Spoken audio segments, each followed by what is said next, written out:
Հայաստանի Հանրապետության մեդիա տիրույթում, այսպես կոչված քաղաքական սեգմենտում, ավելի ճիշտ կլինի ասել գավառական սեգմենտում,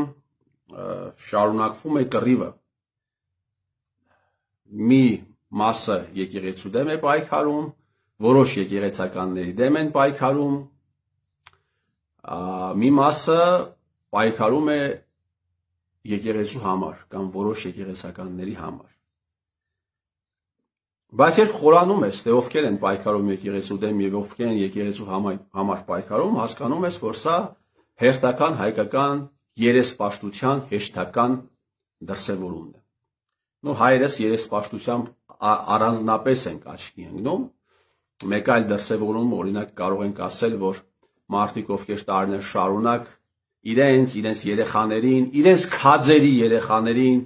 մի քանի կոպեկով ազատել են բանակից, այսօր հանկարծ դարձել են Արցախի կորստի համար շատ ցավացող մարդիկ։ Բայց շատ եք սիրում Արցախը, գնայեք ծառայեք։ Բայց շատ եք սիրում Արցախը, ձեր բջերին ուղարկեիք Արցախում ծառայելու կամ ընդհանրապես Հայաստանի Հանրապետության որևէ զորամասում ծառայելու, ինչու եք ազատում բանակից։ Բայց սա առանձին բան է, սրա մասին ես չեմ ուզում խոսել, շատ եմ խոսել, որովհետև ես վստահ եմ, որ կգա ինչ-որ ժամանակ այս ամենի մասին նկարահանումներ կլինեն,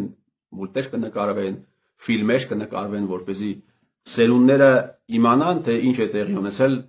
Հայաստանի Հանրապետությունում այս ժամանակահատվածում։ Հիմա վերադառնանք թեմային, ակտուալ թեմային։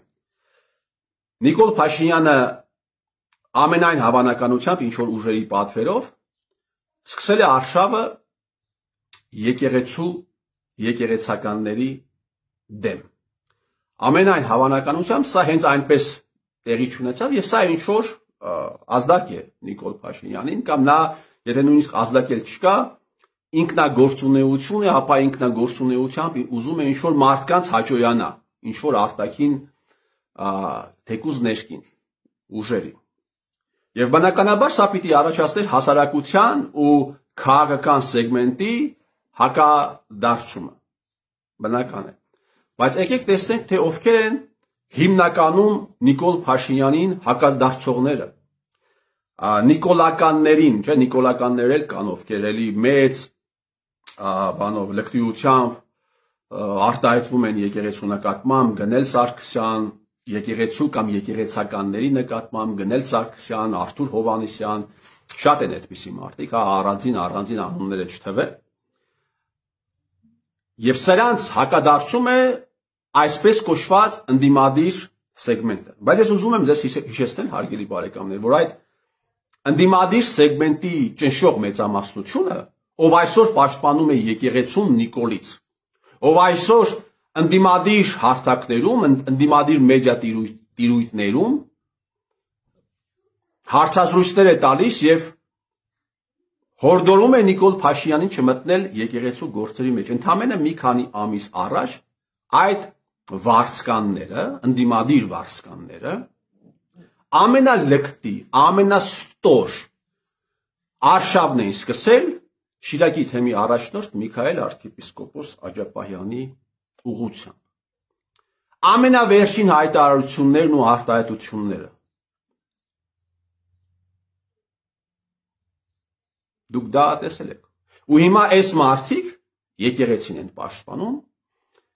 Եղան նաև պատոննկներ, ովքեր հրապարակայնորեն դիմում էին կաթողիկոսին, որպեսզի կարգալույծ անի Միքայել arczepiskoposին, ինչու, որովհետև նա հանդգնել է ճշմարտության մասին, խոսել, հանդգնել է ասել ինչ-որ բաներ, որ այս ոչիլներին դուր չի եկել, որ այս վիժվածքներին դուր չի եկել։ Հələ Նիկոլը ասում է, ինչ-որ եկեղեցականներ պետք է հեռանան, որովհետև խախտել են կարգեր, իսկ դուք սրիկա պատոննկներ, դուք ասում եք Միքայել arczepiskoposը պիտի հեռանա, որովհետև քաղաքականությամբ է զբաղվում։ Հիմա ո՞րն է ձեր ու Նիկոլի տարբերությունը, ու դուք որոշել եք հայ առաքելական եկեղեցին պաշտպանել Նիկոլից, վայ այն եկեղեցուն, էլի պիտի ասեմ, վայ այն եկեղեցուն, ով պիտի մնա ձեր պաշտպանության օգնության կարիքի տակ։ Ու ընդհանրապես վայ այն եկեղեցուն, ում պիտի ձեզպես անառակները պաշտպանեն։ Եղան վարսկաններ, ովքեր Միքայել arczepiskopոսին նույնիսկ մեղադրում էին նրանում, որ Շիրակի մարզում աղանդավորությունը շատ է, դրա համար ինքն է մեղավոր։ Եղան վարսկաններ, ովքեր նույնիսկ Միքայել arczepiskopոսին մեղադրում էին նրանում, որ Նիկոլ Փաշինյանը իր քայլարշավը սկսել է Գյումրիից, եթե ինքը լավ աշխատեր, լավ հոգևորական լիներ, աշխատել իրենց բանով, լավ աշխատեր, հա, Նիկոլը այստեղից այդ քայլարշավը չէր սկսի եւ երբեք հաջողության չէր հասնի։ Բնականաբար այս արշավի մեջ առանձնանում էին անգերազանցելի էին Սերժիկի վարսկանները եւ Սերժիկի լրատվականները, բայց պիտի ասեմ, որ այս լկտիությանը միջամտեց նաեւ Քոչարյանի վարսկանները, նրանք եւս տոն տվեցին, նույնիսկ բարձր ստատուս ունեցող կազմակերպչական լիազորություններով օժտված մարդիկ նույնիսկ ունեցան լկտիություն, սրիկայություն, ես ներողություն եմ խնդրում, որ էպիթետներ եմ օգտագործում եւ եւս մտան այս արշավի մեջ։ Այնպես որ հարգելի բարեկամներ, մենք ականատես ենք լինում հերթական, սովորական, այն ինչ որ դուք հիմա տեսնում եք, սա հերթական, սովորական երեսպաշտությունն է հայերի կողմից։ Հայերին պետք է ազատել հայերից, հարգելի բարեկամներ, հայերին պետք է ազատել հայերի երեսպաշտությունից, հայերի դավաճանությունից, հայերի սրիկայությունից, մինչև այս ամենը